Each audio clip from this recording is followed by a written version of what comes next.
Takimi I dytë I platformës së paqes në Ballkan po mbahet në Stamboll dhe në te po merr pjesë ministri I punëve të jashtme I Serbisë Marko Đurić. Para fillimit Đurić u takua me ministrin e punëve të jashtme të Turqisë Hakan Fidan, me të cilën diskutoi në detaje temat nga agjendat e dypalëshe, ngjarjet aktuale në Ballkanin Perëndimor, si dhe çështjet kryesore ndërkombëtare. Platforma e paqes në Ballkan është iniciativa e Turqisë për të promovuar paqen dhe bashkëpunimin në Ballkanin Perëndimor me qëllim të forcimit të dialogut mbi çështjet rajonale. Në këtë takim diskutohet menaxhimi I përbashkët I kufive, lufta kundër migracionit të parregullt, siguria energjetike dhe një sër temash të tjera. Lehtësuesi Evropian I dialogut Peter Sorensen konfirmoi se negociatorët kryesorë të Kosovës dhe Serbisë mbrojnë për herë të parë në një format trepalësh mblodhen Komisionin e Përbashkët për Personat e Pagjetur, themelimi I cilit u ra dakord me 2 maj të vitit 2023 në përputhje me mandatin e rënë dakord. Komisioni I Përbashkët do të mbështesë përpjekjen e grupit punues për personat e pagjetur të kryesuar nga Komiteti Ndërkombëtar I Kryqit të Kuq, njoftoi Sorensen, dhe theksoi se Bashkimi Evropian ka pritje të larta që Komisioni I Përbashkët do të jepë një kontribut të rëndësishëm në sqarimin e fatit të personave të pagjetur.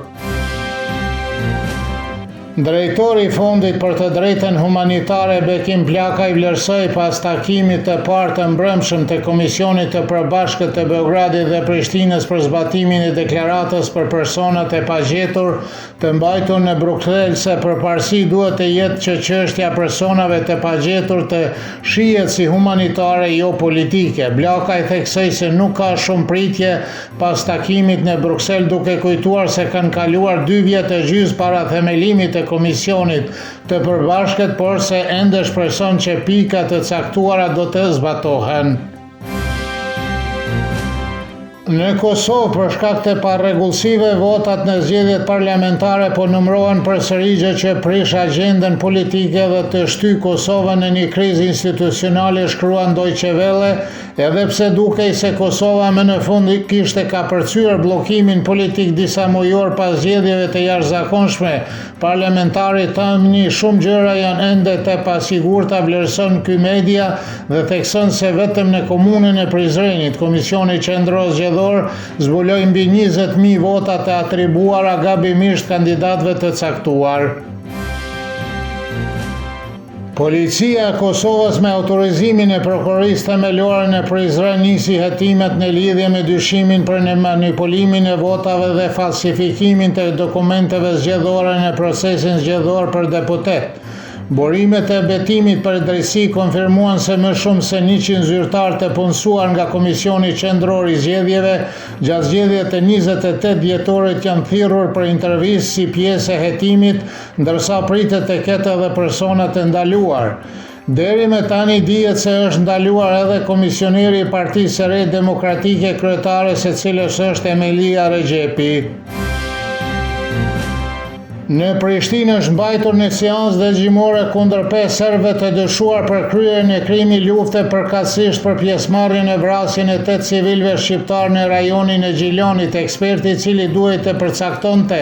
gjendjen shëndetësore të akuzuarit Nenad Stojanović pohon se Stojanović është I aftë të ndjek gjyqin dhe se nuk vuan nga pamjaftueshmëria mendore dhe epilepsia. Në kundërshtim me pretendimet e mbrojtjes, megjithatë me kërkesë të mbrojtjes, gjykatësi miratoi mendimin shtesë të ekspertit të një psikologu klinik dhe avokatja Jovana Filipović, thotë se kjo është me rëndësi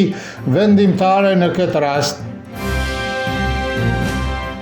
Amanda Torpe, bashkëpunëtore lartë jo rezidente në Qendrën Evropiane të Këshillit Atlantik në Washington, vlerësoi se të gjitha vendet përfshirë ato nga Ballkani Perëndimor, vizat e të cilëve për imigrim janë pezulluar, do të preken nga ky vendim I cili sipas saj nuk është shpjeguar më qartë. Marko Savovic nga Fondi Isak vlerësoi se pëzullimi amerikan i vizave për imigrim për 75 vende, përfshirë të gjitha nga Ballkani Perëndimor përveç Serbisë, është një tjetër në një seri mesazhesh politike për të gjithë botën. Analisti politik nga Tirana, Ylli Pata, vlerësoi se vendimi tregon se Washingtoni nuk ka më një politikë preferenciale për vendet e Ballkanit e NATO-s dhe kolegu i tij nga Prishtina, Artan Muhaxhiri, beson se kjo nuk do të ketë ndikim të madh në Kosovë pasi diaspora e Kosovës është kryesisht e orientuar drejt vendeve evropiane.